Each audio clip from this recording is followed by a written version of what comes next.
former U.S. ambassador to Azerbaijan. He also served as the White House Director for Europe and Eurasia Affairs on the National Security Council, and he joins us from here in Istanbul. Mathew, I know that the U.S. embassies in both Yerevan and Baku put out warnings to U.S. citizens in the last few days, so clearly something was up. What's behind the timing here?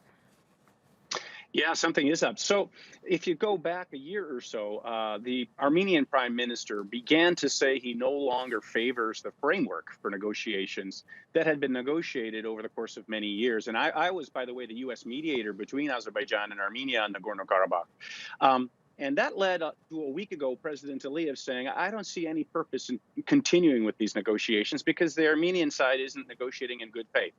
And then we had some sort of action-reaction cycle. It's not clear to me who shot first, but clearly both sides had been preparing for some sort of military confrontation, and it just was unleashed today. Yeah.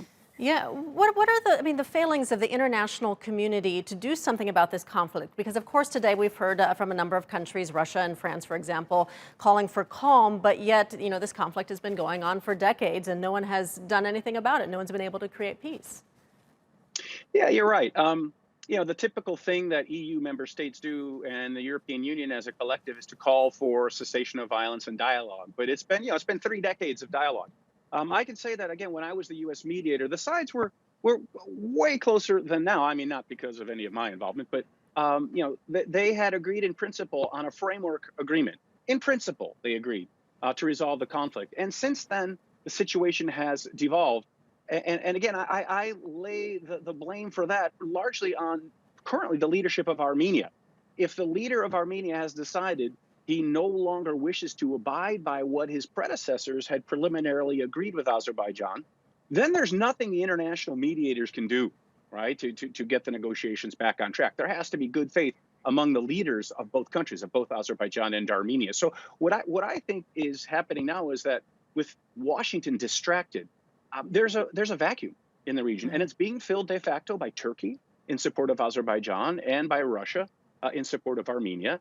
And what I hope will happen is that Ankara and Moscow will bring their special friends, shall we say, to the negotiating table and say, we cannot accept that there will be a full-scale war in this strategically important region. You guys finally have got to sit down and hammer things out. But it'll be difficult with the Armenian leaders still being reluctant. And one last point is, there's a history in Armenia of leaders who get close to an agreement with Azerbaijan being threatened politically and even with their lives. And a former Armenian prime minister actually was killed on the floor of the Armenian parliament when he seemed to be close to agreeing to a breakthrough settlement with Azerbaijan a decade ago, 2 decades ago.